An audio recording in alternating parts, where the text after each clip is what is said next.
Good morning, children. Welcome to 6th standard online class. Today we are going to do revision for our upcoming midterm exam. We are going to concentrate on the fourth unit, the living world of plants. So for our first midterm exam, we have 3 lessons. One from physics, lesson 1, measurement, and another from chemistry, lesson 3, matter around us, and another one is from biology, lesson 4, the living world of plants. So today we are going to concentrate on the fourth unit, the living world of plants. Let us first revise the question answers. Very short answers. First one, classify the plants on the basis of their habitat.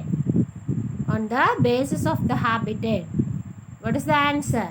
Aquatic plants and terrestrial plants. Aquatic plants, plants which lives in water, and terrestrial plants, plants which lives on land. Is it clear, children? Question number 2. Name some desert plants. Cactus, ahave, opnia. So these are some desert plants. Cactus, ahave, opnia. Okay, children. Next question. Define the term habitat. Define the term habitat. Each and every organism needs a place to live and reproduce. Such a dwelling place is called habitat. So every organism needs a place to live and reproduce. To live and reproduce. Such dwelling place is called habitat. Is it clear, children? Simple answers. So you have to read all the spellings thoroughly. Yes, good. The next question. Relate the terms leaves and photosynthesis. We know that leaves prepare their own food. What food? Yes, that is starch. So the answer is leaves and photosynthesis are related in the preparation of starch. In what way they are related? They are related in the preparation of starch. Is it clear, children? That's about the very short answers. The next one is short answers. Why do you call jasmine plants a twinner? Why do you call jasmine plants a twinner? Jasmine plants have weak stem.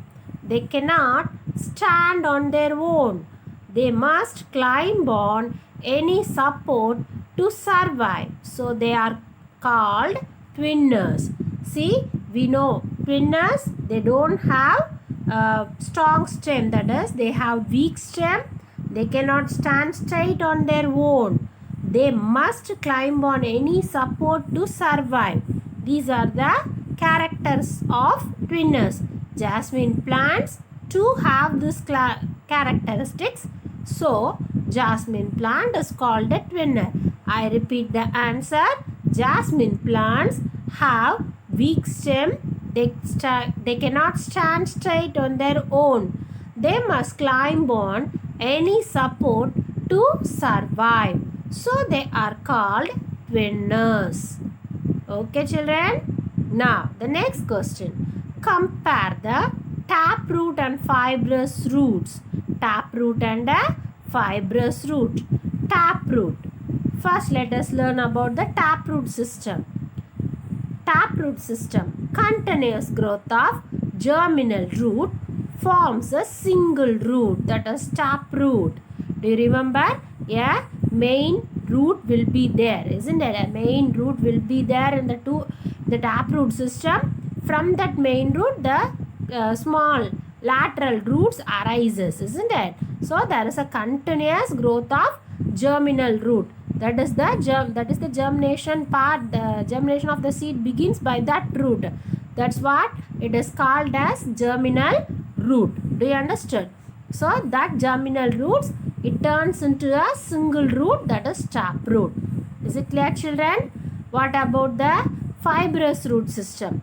Fibrous root system, cluster of roots arising from the base of the stem. So in this case, in fibrous root system, cluster of roots, that is bunch of roots arising from the base of the stem. That those root systems are called fibrous root system. Taproot system, it is seen in dicotyledon plants. Dicotyledon plants. So example for taproot system is mango, neem, etc. Fibrous root system are seen in monocotyledonous plants. Monocotyledonous plants. Example, paddy, maize. So this what is dicotyledon and monocotyledon? I told you, no? Yes, there is a main, the leaf has a main vein and branches of veins arises from it in the case of dicotyledonous plants. What about this monocotyledonous plants? In monocotyledon plants, there is a main vein. For example, coconut leaf, no? Yes, it has only main leaf. Such plants are called as monocotyledonous plants. When you break the seed, no, the seed which is present inside the seed coat, this dicotyledon plants will be broken into two parts. That's why it is called as dicotyledonous. What about monocotyledonous? You can't break them into two. Is it clear, children? So we repeat. Shall we repeat the answer again? Taproot system, continuous growth of germinal roots form a single root, seen in dicotyledonous plants. Example, mango, neem. Fibrous root system, cluster of roots arising from the base of the stem, seen in monocotyledon plants. Example, paddy, maize.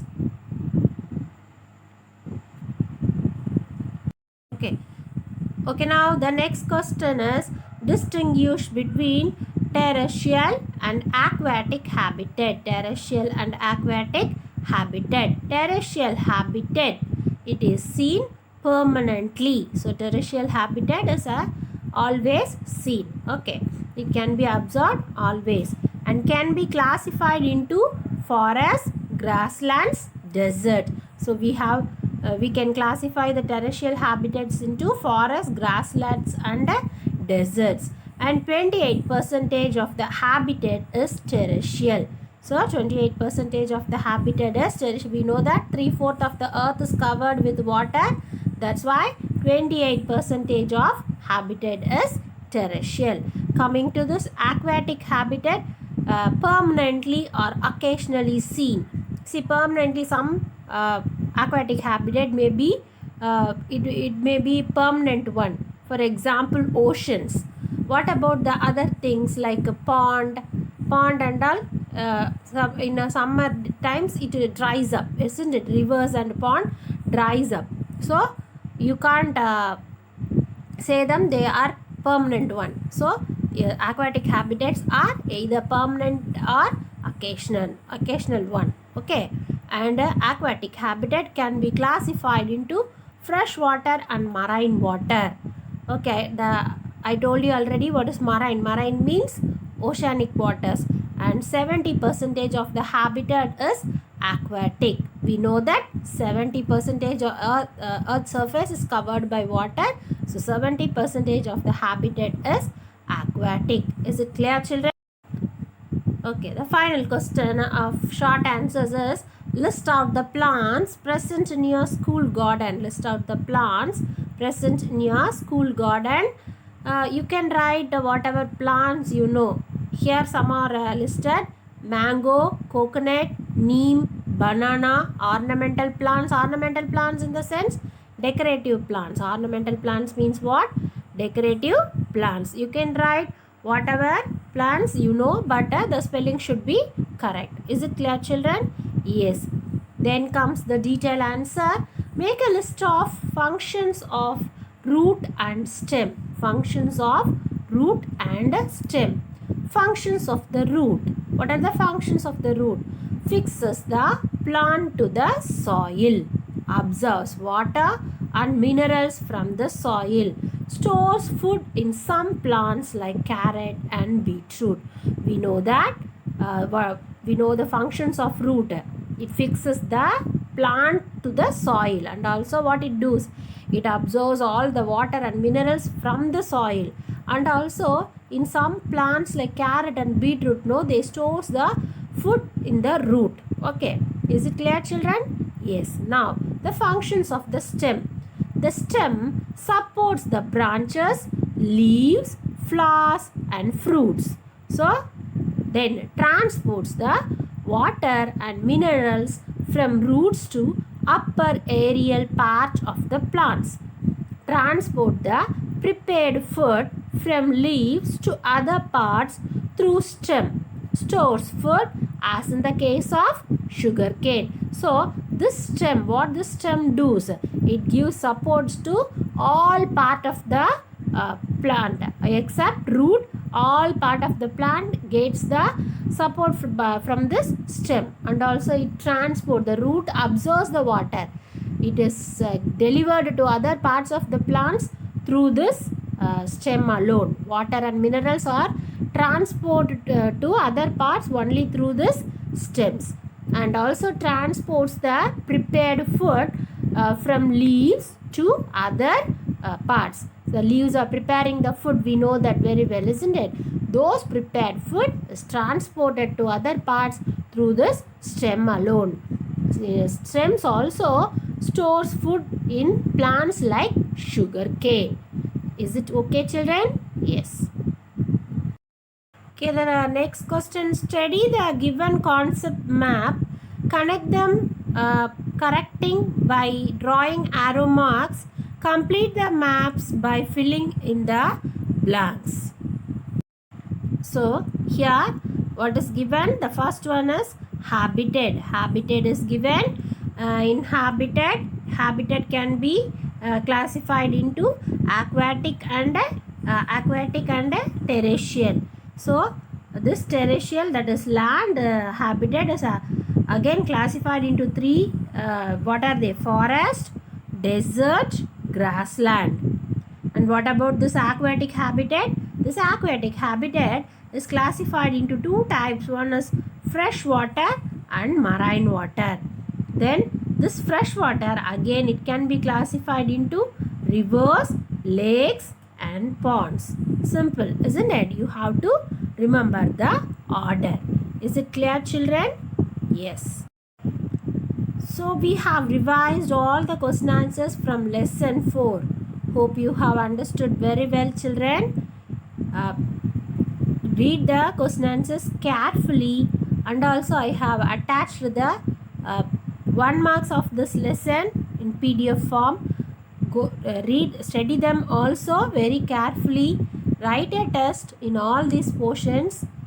Make sure you are thorough in this lesson. Complete your assignment and report in the group without fail, children, because attendance is mandatory. Meet you in the next class, children.